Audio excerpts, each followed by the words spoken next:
right, Ruiz. You're wide open, bro. You're wide open. Mhm.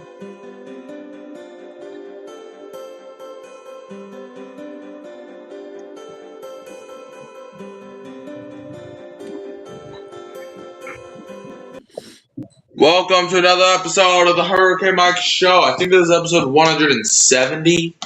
I forgot to include in the title, but yeah.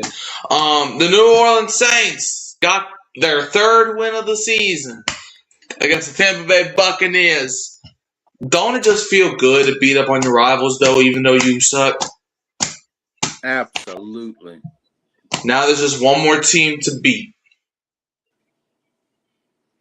The Atlanta Falcons, who lost that. I have more fingers than they had points today. Because why, Dad?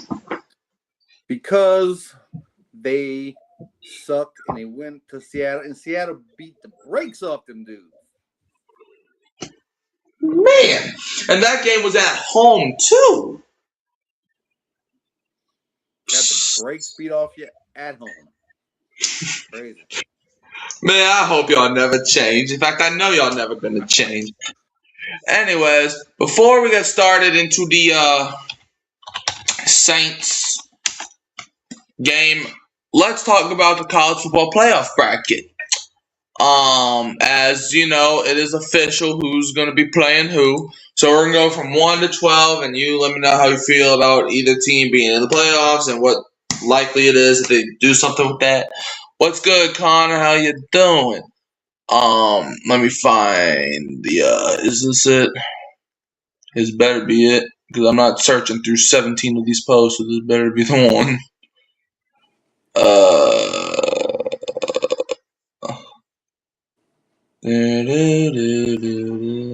Okay, here we go. All right, so the number one team is the Indiana Hoosiers after winning the Big Ten championship against Ohio State. How do you feel about Indiana being at 1? Well, as far as on the field goes, they earned it. They should be number 1. But, and Fernando, what's his name? Mendoza. He had a pretty good game. But I could do without all the crying after the game. I mean, I'm looking at the TV. I'm like, this dude's crying, bro. I mean, I felt like wiping the screen. I mean, he was crying so much. Like, oh my God, everyone! Oh shit! That's the only thing I have to critique about this game. I could do without the crying, but they did earn it on the field. Yeah, Indiana. I mean, the thing is, and we were talking about it at some point last night, where you said Georgia played really good, and that was true. But the winner of that game last night would have a win over number 1 or number 2, and that's the best you can get. And Indiana beat the best team according to the committee, the best team in the country, 13-10, and they did what they needed to do. Okay, Connor said Indiana could win the Super Bowl. Wrong league, buddy. Wrong league, but but that brings me probably not. Just a lunch. But yeah, but do you think Indiana can win the championship? Like, do you trust them? I don't think so. I mean, I went into this game saying I think Ohio State's the best team, and I think Ohio State's going to win the whole thing. I mean, we did the prediction show, Friday, I believe. Yeah. I'm still sticking with that. I think if they have a rematch, I mean, it's hard to beat two teams, the same team twice in a season, plus, within the last month of each other. So I'm going to give the edge to Ohio State, when they meet again, if they meet again, and just taking this all the way to the championship, I'm going to ride with the Buckeyes. Yeah, Connor said, yeah, I said the national championship. No, you said Super Bowl, buddy. The number 2 team, the loser of the Indiana-Ohio State game, was Ohio State. And how do you feel about Ohio State being at 2? Well, I mean, Indiana beat them fair and square, so, I'm not unhappy with the rankings. I'll say that. All right, yeah. Well, my thing is, I would have had Georgia at 2 because Georgia beat Alabama by 3 touchdowns, and that's not something that you see every day.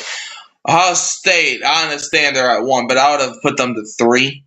Um, I would have Georgia at 2. Speaking of that, Georgia's number 3. Do you have any, complaints about that? I mean, I could see Georgia being at 2. I could see them, Ohio State being at 2. I mean, that's a toss up to me.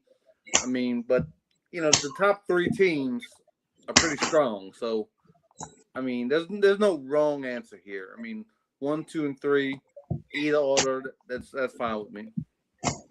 Yeah. Number 4 is Texas Tech, the Red Raiders, who won the Big 12 championship. Do you have anything to say about their BYU win and them being at 4? I mean, I guess they earned it on the field to be 4, but I mean, I'm not putting a whole lot of stock in that BYU win. I mean, I gotta see you play, tougher teams than that. And we're going to see you play some tough teams in this tournament. So, that's where I'm at with that. Yeah. Number 5 is Texas Tech. Let me just say. Yeah, Texas Tech, they earned to be a top 5 team, but we'll see. We'll see what they do on the field. The number 5 team is the Oregon Ducky Wuckies. Do you have anything to say about that? No, I haven't seen too much of the Ducks this year. They've just been, moseying along, winning games, huh? So I guess they're ranked about right. I ain't gonna lie, Oregon's like the most forgettable team in these playoffs, and that's including Tulane and James Madison. Because I've maybe watched like maybe one Oregon game all season. I don't know how. I think they might be like they're probably gonna blow out James Madison, but I don't see Oregon going that far. Number 6 is Ole Miss. Do you think Pete Golding has what it takes to take them far? I don't know. I mean, I know it's different than when it was when Florida State got left out because their quarterback, wasn't healthy. Well, in this situation, they just lost their coach. So should that knock you down a peg or 2? I think it should. But, we'll see. We'll see where they're at. I mean, you can never tell. I mean, they might rally around, be like, "Oh, we don't have our coach," but everybody thinks we're gonna lose. We're gonna show them, and that could give them some momentum to win a few games in this tournament. Yeah, I mean, I hope they get first rounded by Tulane, but yeah, I mean, Ole Miss is at 6. Yeah, I mean, I probably would have had Texas A&M ahead of them. I might have even. I mean, I don't know. It depends on like who you ask, in my opinion. Like, do you think like the results should matter, or do you think them not having a head coach should matter? I think it just depends on who you ask. Speaking of that, the number 7 is Texas A&M. You got anything to say about that? The Aggies. I think that's about right. They had a decent season. There's a pretty tough team. They have some good wins this year, so I'm not mad at that. And plus, the more SEC teams, the merrier, as far as I'm concerned. Yeah. Connor, you know what? Connor, you're just trolling right now.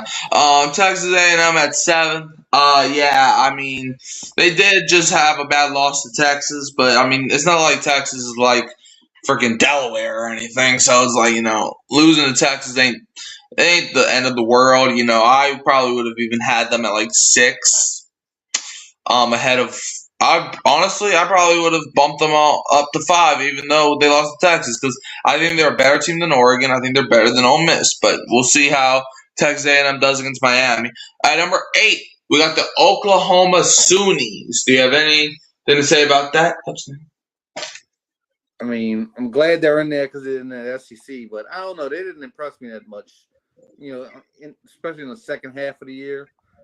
I'm not too hype on that quarterback. I mean, some people like him, some people don't.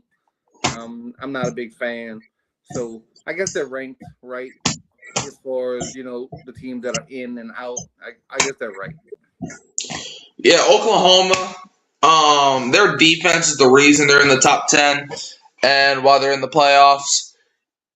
However, John Mateer, I mean, his last game against LSU, he threw 3 interceptions. If he was playing a top SEC team that was not LSU without a head coach, they probably would have lost that game. But, Oklahoma, they reside to 8.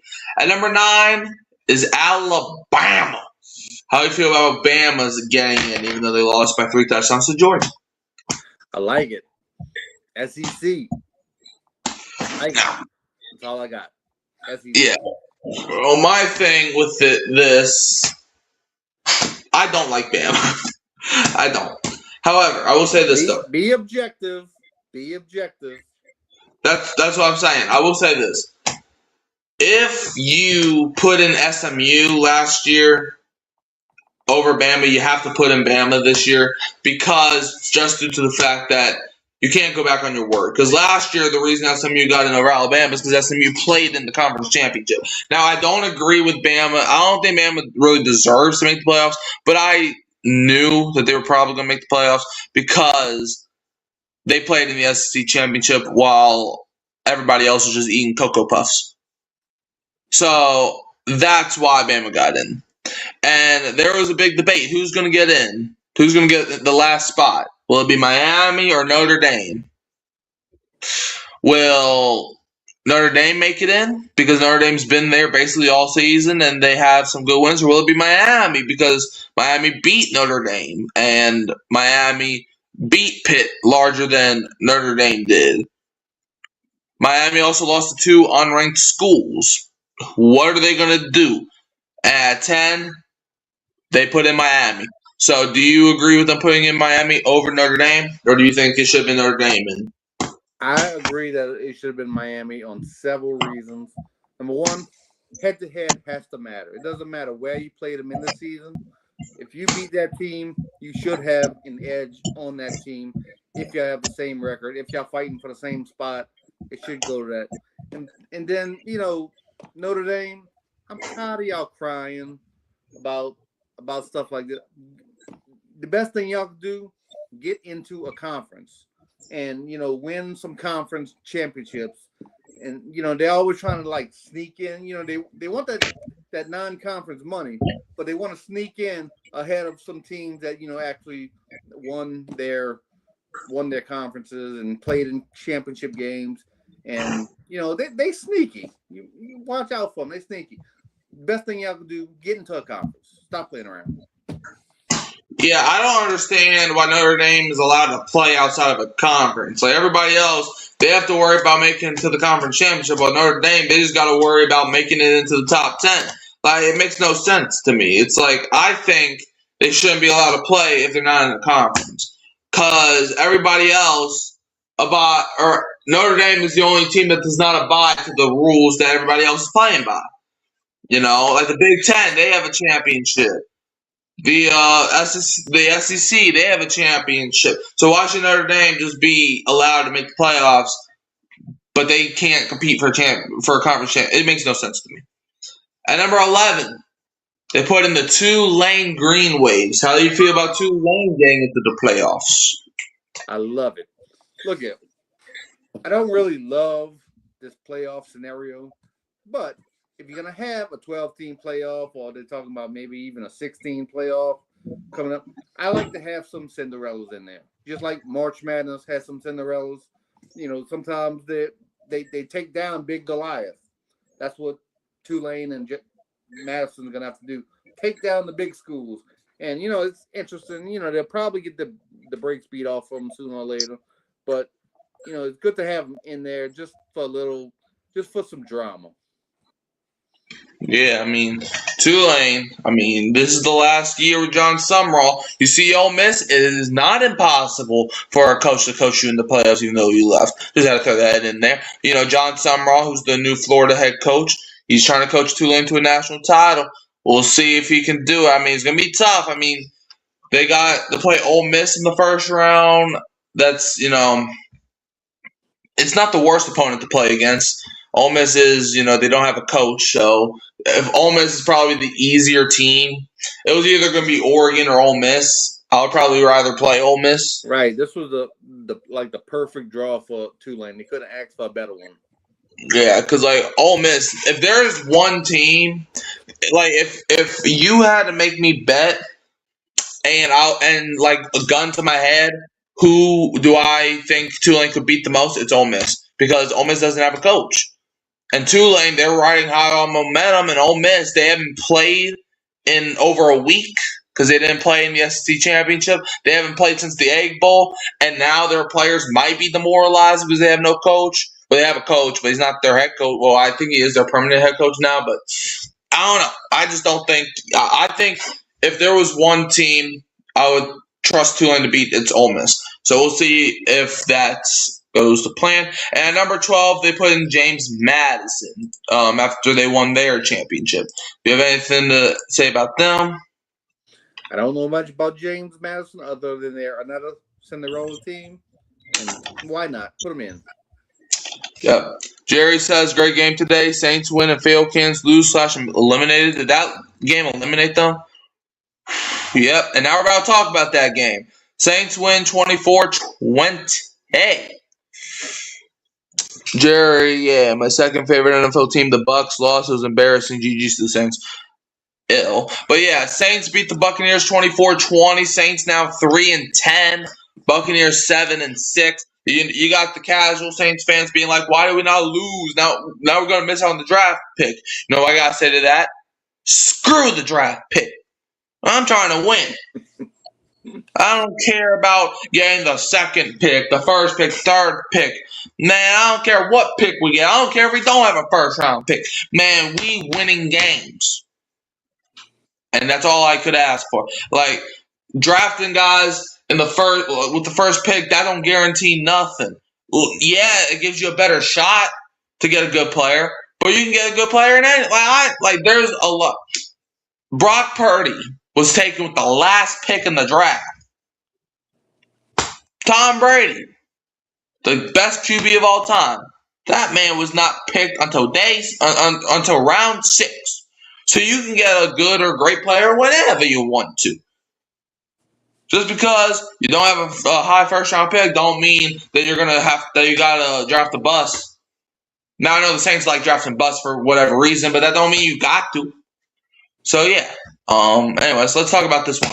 The Saints go to Raymond James Stadium to take down the Tampa Bay Buccaneers 24-20. First quarter, it was a tie 7-7. Second quarter, Buccaneers won 3-0. Third quarter, Saints turned it up, winning 10-7. Fourth quarter, Saints won 7-3. And the Saints, this was the highest scoring offensive game the Saints have done all season. And before you're like, well, they scored 26 against the Giants. The defense scored 7 of those. I'm talking offensive only. This was, I think, the highest scoring game the offense did. Let's talk about the scoring summary. Devin Neal with 12:24 left in the first quarter ran in a 3-yard touchdown, followed by Charlie Smythe's extra point. Saints went up 7-0. And then with 7:57 left in the first, Baker Mayfield threw a 24-yard touchdown pass to Bucky Irving, followed by Chase McLaughlin's extra point, tied 7-7. With 9:11 left in the second quarter, Chase McLaughlin hit a 41-yard field goal to go up 10-7. With 11:27 left in the third, Tyler Shuck ran a 34-yard touchdown, and followed by Charlie Smythe's extra point. Saints went up 14-10. With 7:37 left in the third quarter, Sean Tucker ran in a 1-yard touchdown. Chase McLaughlin hit the extra point. Buccaneers went up 17-14. 1:32 left in the third quarter. Charlie Smythe hit a 30-yard field goal to tie it 17-17. With 8:26 left in the fourth quarter, Tyler Shuck ran in a 13-yard touchdown, followed by Charlie Smythe's extra point to go up 24-17. And then with 4:54 left in the game, Chase McLaughlin hit a 37-yard field goal, making 24-20. Saints win. What is the main thing about this win today, in your eyes, Dad? The main thing and the most important thing. You were streaming the game today, wasn't you?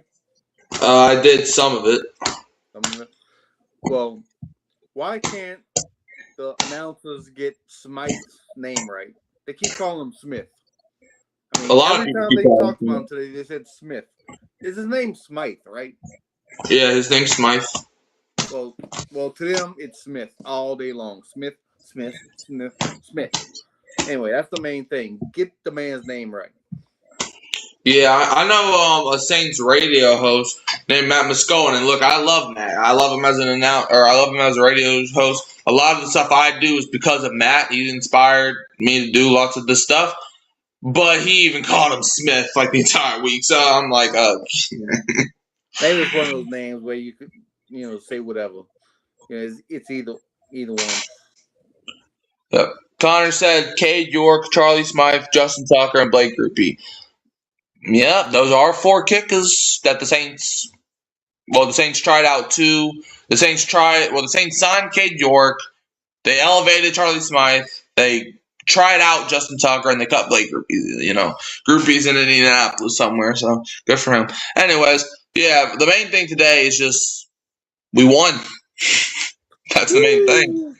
Tyler Shuck today was 13 for 20, 144 yards, 1 interception, got sacked 3 times, though, and had a QB rating of 65.4.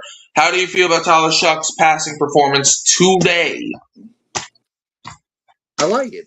I mean, you gotta understand the conditions they were playing with. I mean, it was raining, it was windy, and just for him to navigate, 13 for 20, and just move the team the way he did when he had to move the team, especially in the second half. I mean, it was pretty impressive. It's pretty impressive. So I'm pretty happy. And by the way, I think I've seen all I need to see with Tyler Shuck to know that I think he's the guy moving forward, and we need to build everything around him. Yeah, I've said it for weeks now. Don't draft a quarterback. Like, if you draft a quarterback, why? Like, there's no point. Like, you can use a top pick to build around your young QB. Now, if Shuck has a terrible year 2 and a terrible year 3 and you're going nowhere with him, then maybe you could recircle the conversation in a couple years. But for now, you got to play with what you know. You can't be playing what ifs. Like, what if Mendoza is great? What if Dante Moore is great? What if Ty Simpson is great? What if Garrett Nussmeier is great? You can't be playing those games. What is Tyler Shuck compared to these college QBs?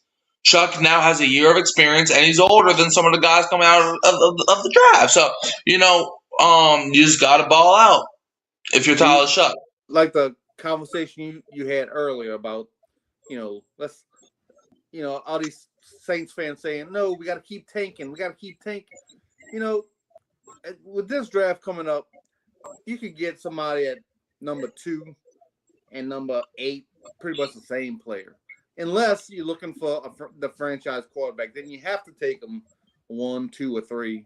But I don't think we're in that situation. I think we're good on franchise quarterbacks right now. I mean, I wouldn't be upset with taking one of those receivers from Ohio State. I think one of them is a sophomore, so he's not eligible. But Tate, I think, will be in the draft.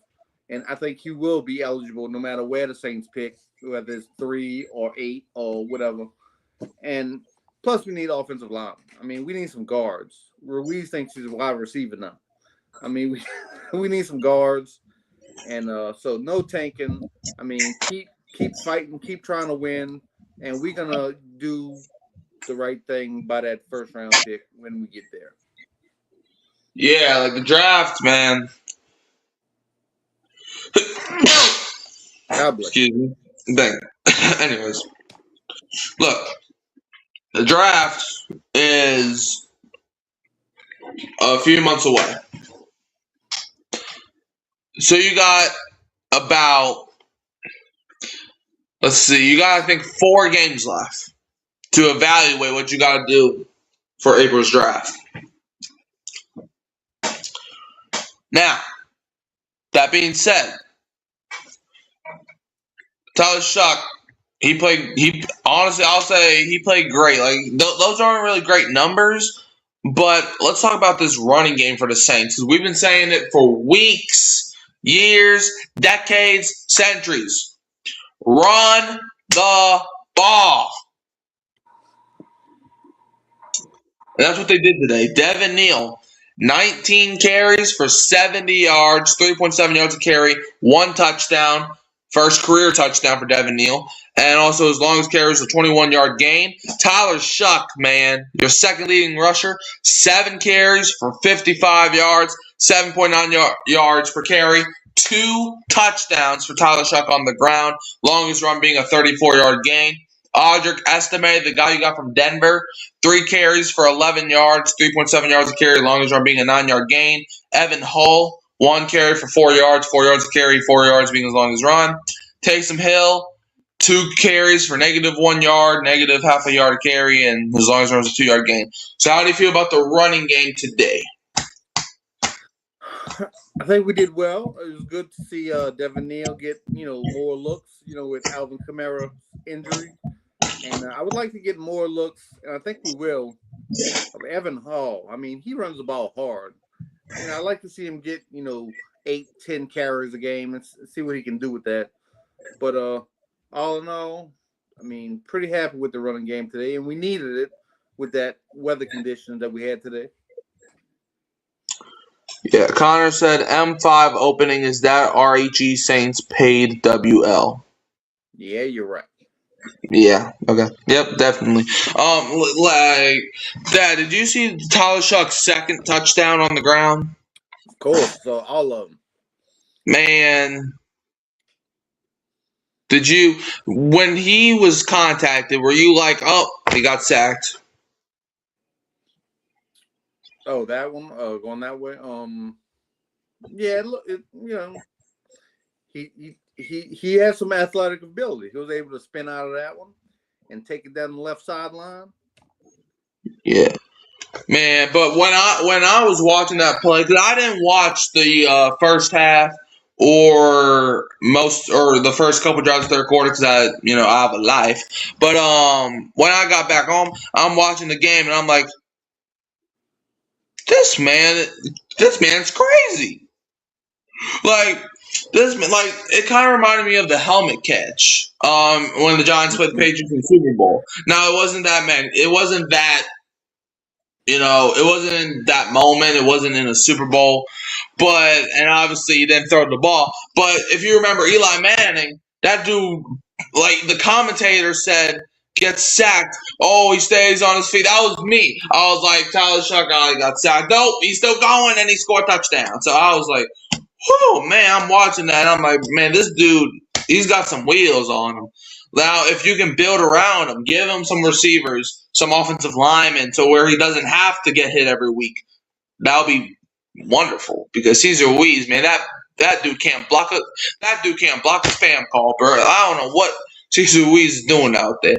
That man, dude. What? Are you a Titans fan now? No. What name you have on that football? Thanks. What? Explain yourself. Because I got this when I was younger. Because I was just collecting footballs, and I don't know where my Saints ball is at. So this is what I got to work with. All right. I even have an Atlanta football. I'll let you slide. I even have an Atlanta football. Not because I wanted one, but because my mom, is a jokester. So she's. I disown her.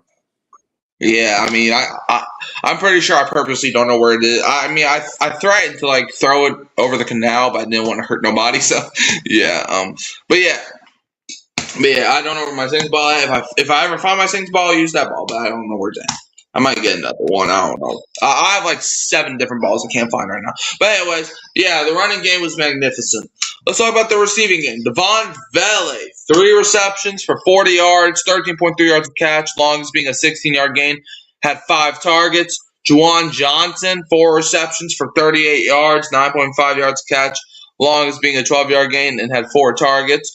Chris Olave, 3 receptions for 30 yards, 10 yards of catch, longest reception being a 12-yard gain, and 5 targets. Foster Moreau, 1 reception, 16 yards. 16 yards of catch, long was a 16 and had 1 target. Devin Neal, 1 reception, 14 yards of catch, long was 14, 1 target. Evan Hull, 1 reception for 6 yards of catch, long was a 6 and 1 target. Jack Stoll had 1 target, and Taysom Hill had 2 targets, but they both didn't catch nothing. How do you feel about the receiving game today? Well, this wasn't one of those games that the receivers are going to shine in because of the conditions. So, I mean, I was pleasantly surprised to see Juwan Johnson come up with a bunch of big catches, a couple of them on third downs, keep that drive going. So I was pleased with that. But other than that, today was just a ad day, throwing and catching the ball. So Yeah, receiving, it wasn't the best, but I do love the third down receivers, man, that we got because these guys are getting open on like every third down in that second half. Like it felt like when they saw third down, like the third down play where it was offsides in Tampa, so it was gonna be a first down regardless. Devon Vela, he made the catch of his life on that play, it felt like. And the referees, trying to cheat us because the clock should have kept going because he did not accept the penalty. So, the referees just being stupid, not knowing their own rules, but it is what it is. But yeah, I mean, Valley came up clutch. Chris Olave, he was able to make the catch today, which is what we've gave him flack for.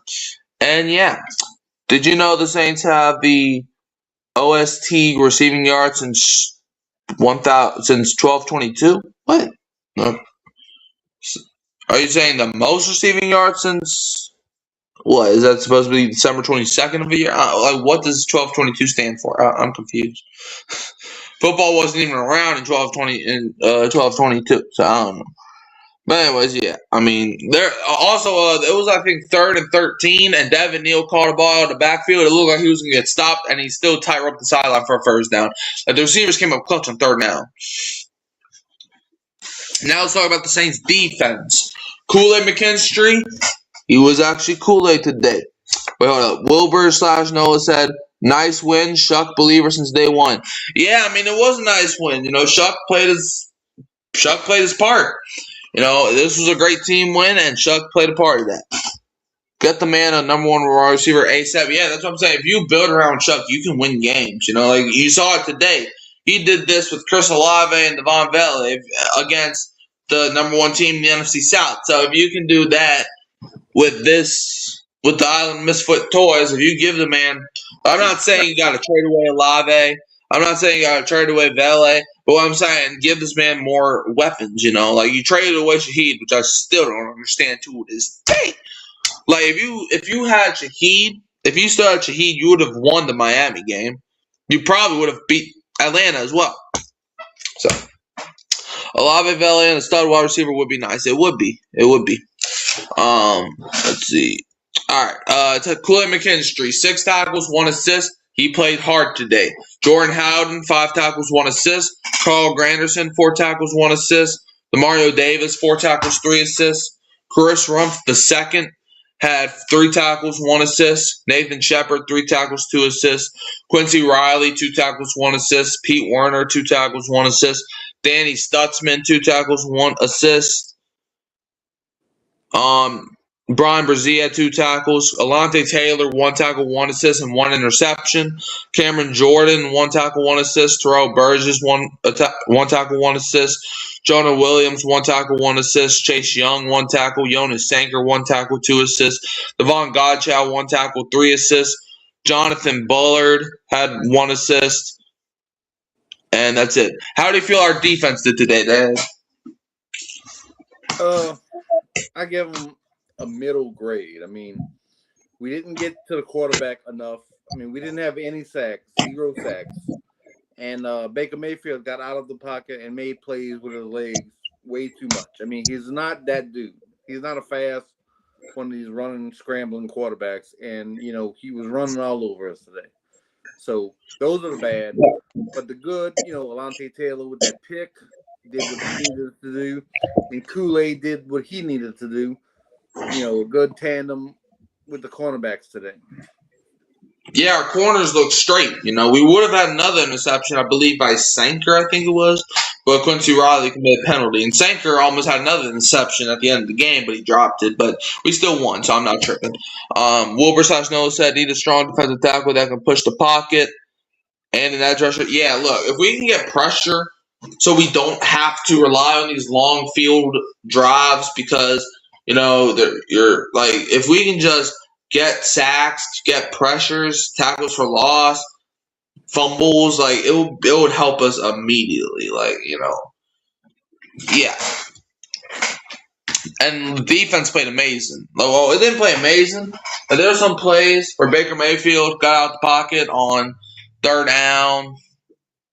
But that one play where I think it was 4th and 1, where Baker Mayfield threw the ball to Godwin and he originally caught the ball. If Kool-Aid does not force him to bobble that ball, do the Saints win? And also, Quincy Riley, I will say this. I understand you're a rookie. He did get beat on that double move, okay? But thankfully, we had God on our side, which allowed Emeka Egbuka to not catch football. Don't do that, okay? My heart skipped a beat. Like, I can't believe my heart's really skipping a beat for a 2-10 football team. But, man, when that ball hit his hands, I was like, oh, bruh. But then he dropped it, and I was like, oh, okay. We good. We good skis. Let's talk about these special teams. Dante Pettis, 4 kick returns for 84 yards, 21 yards a return. Long was a 23. Mason Tipton, 1 return for 54 yards. 54 yards was his average. His long was a 54. And Charlie Smythe was 1 for 2. He was 50%. Longest was a 30-yarder. Was 3 for 3 on extra points and scored 6 points. And Kai Kroger had 3 punts for 152 yards, 50.7 yards a punt, 1 touchback. Longest punt was a 54-yard punt. So how do you feel about the special teams today? It was a pretty solid week. Mason Tipton got us started off with that huge kickoff return. Got us set up for, that first touchdown of the game. And then Smythe came in. He did miss one, but, I'm going to give him a little pass because it's in the rain and there was wind. But all in all, I think our coverage units did well as well. So I give us definitely a passing grade in the special teams department. Yeah, I mean, like Charlie Smythe, I think he's our future kicker at this point. Like, he's just playing good enough to win games with him as your kicker. And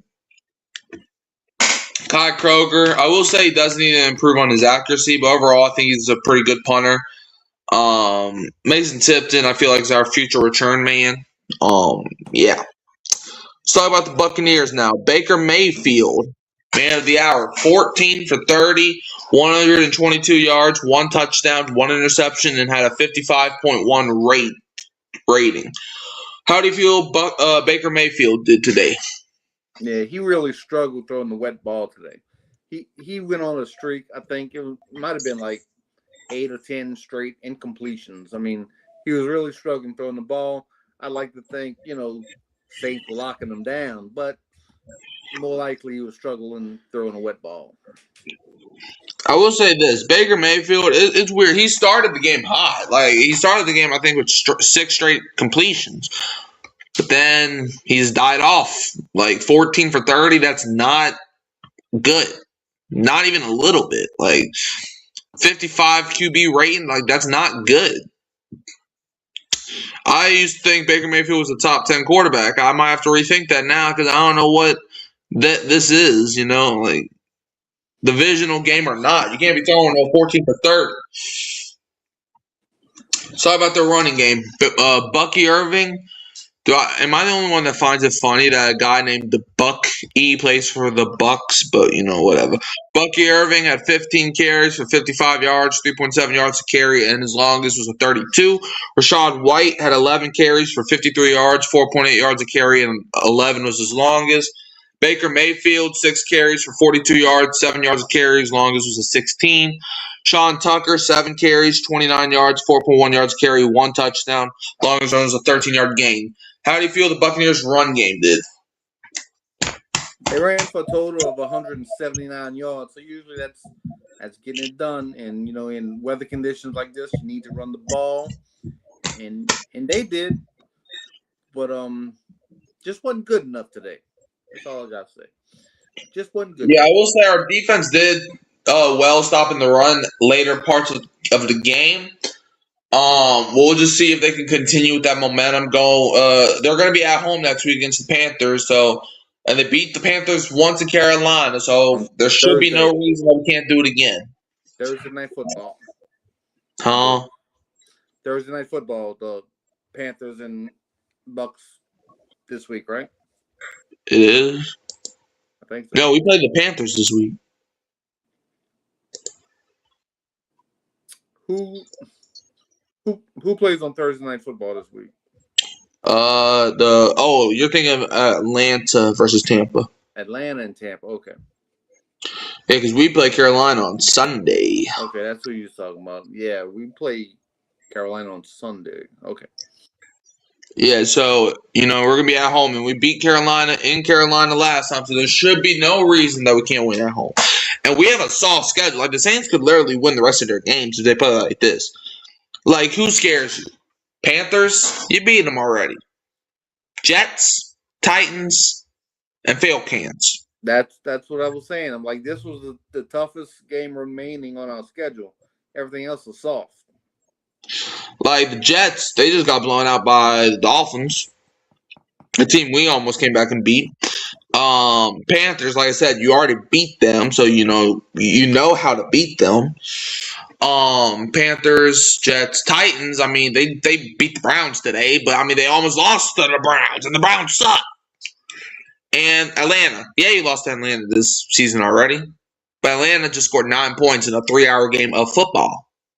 So you got two teams that's probably tanking. The Titans and the Jets.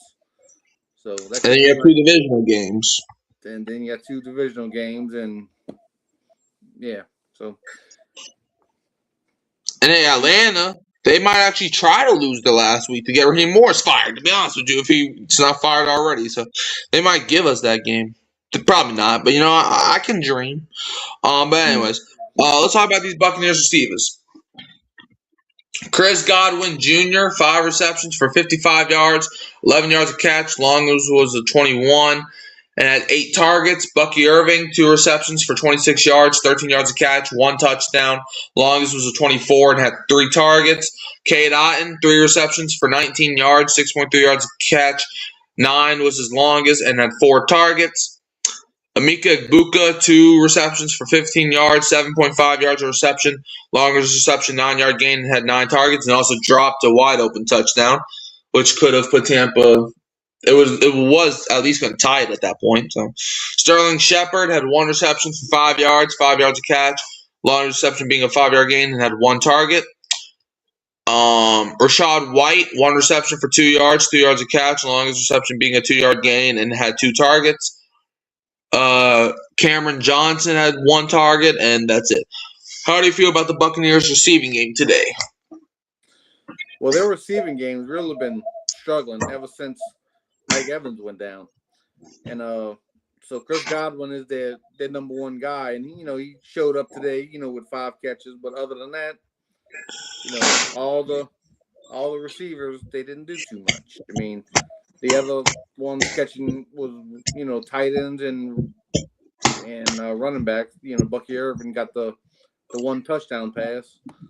So they didn't do too well at receiver today.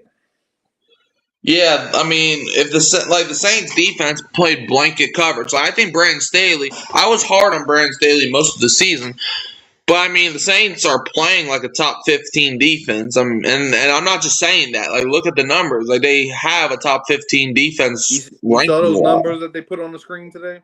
Yeah. Compared to last year. Last season. Bad last year. Actually, yeah. Bad. Yeah, last season was terrible. I mean, Tampa Bay dropped 50 on us 1 game last year, so yeah, it was just all bad. But yeah, I mean, we beat Tampa in Tampa. It's weird. We lose by 20 when we're at the Dome, but then we beat Tampa when we're in Tampa. That makes no sense. But you know what? I'm not going to question it. So about the Buccaneers defense today. Christian Izien, 5 tackles, 3 assists. Jamel Dean had 4 tackles. Antoine Winfield Jr., 4 tackles, 1 assist. Vita Vea had 3 tackles, 2 assists, and 1 sack. Levante David, 3 tackles, 2 assists. Greg Gaines, 3 tackles, 1 sack. Tyke Smith, 2 tackles, 1 assist. Chris Braswell, 2 tackles, 1 assist, 1 sack. Zion McCollum, 1 tackle, 1 assist, 1 interception. Yaya Diaby, 1 tackle, 1 assist, and could have had a pick six because there's one pass that got batted down and he had it in his hands. Servaka Dennis, 1 tackle, 1 assist. Hassan Reddick, 1 tackle, 1 assist. Elijah Roberts had 1 tackle. CJ Brewer, 1 tackle. Anthony Nelson, 1 tackle. Jacob Parrish, 1 tackle.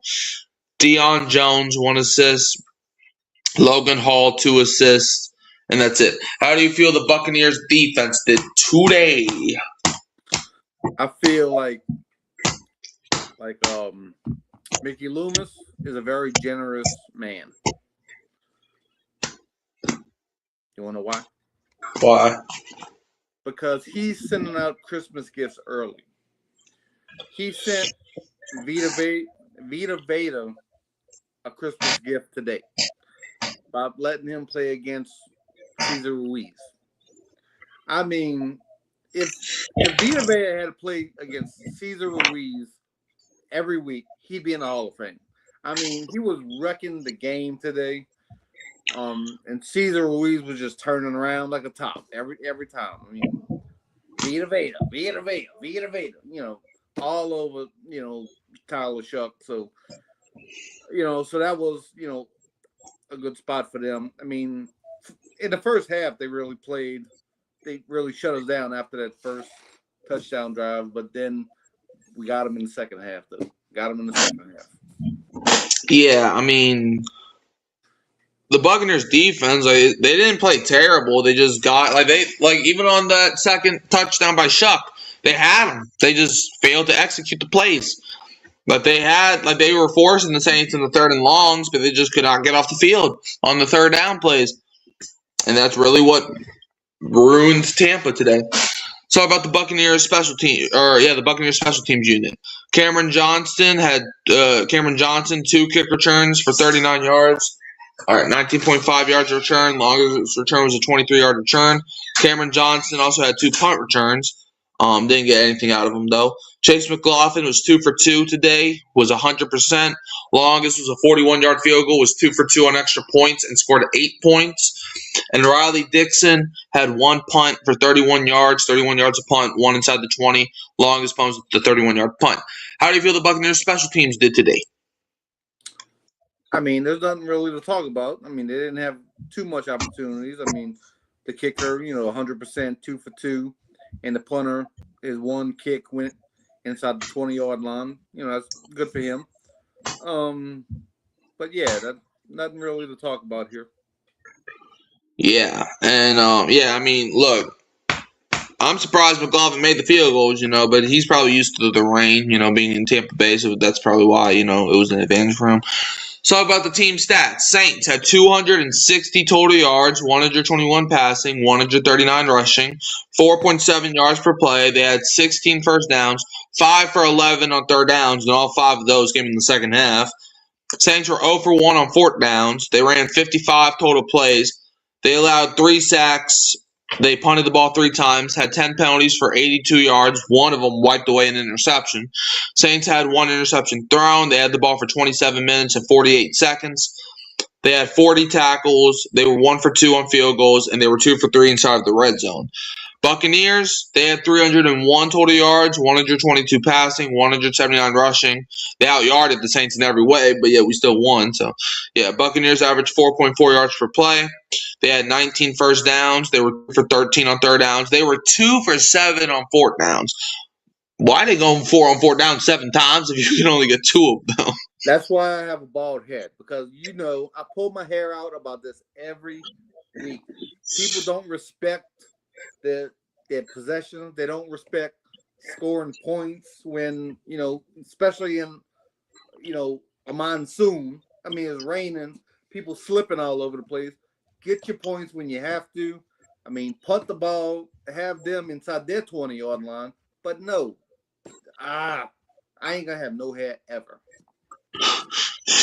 Yeah, that's just crazy to me. Like, on that 4th down play where Godwin caught it but then bobbled it, it's like, what are you doing? Like, Kool-Aid didn't even do that much on that play. Godwin just bobbled it. Like, if he caught it, he was in bounds, but then he bobbled it, and then that just lost it. Yeah, Buccaneers ran 69 total plays. Nice. They had one punt. They had 7 penalties for 49 yards. They threw an interception, had the ball for 32 minutes and 12 seconds, had 34 tackles, 2 for 2 on field goals, and they were 1 for 2 inside of the red zone. Should have low-key been 2 for 2, but they missed on that touchdown. Now I want to check the playoff picture and see if this puts Tampa out of it. Like, we'll go over the whole thing Tuesday and Friday. We don't really do that for the Saints recap shows, but I just want to see.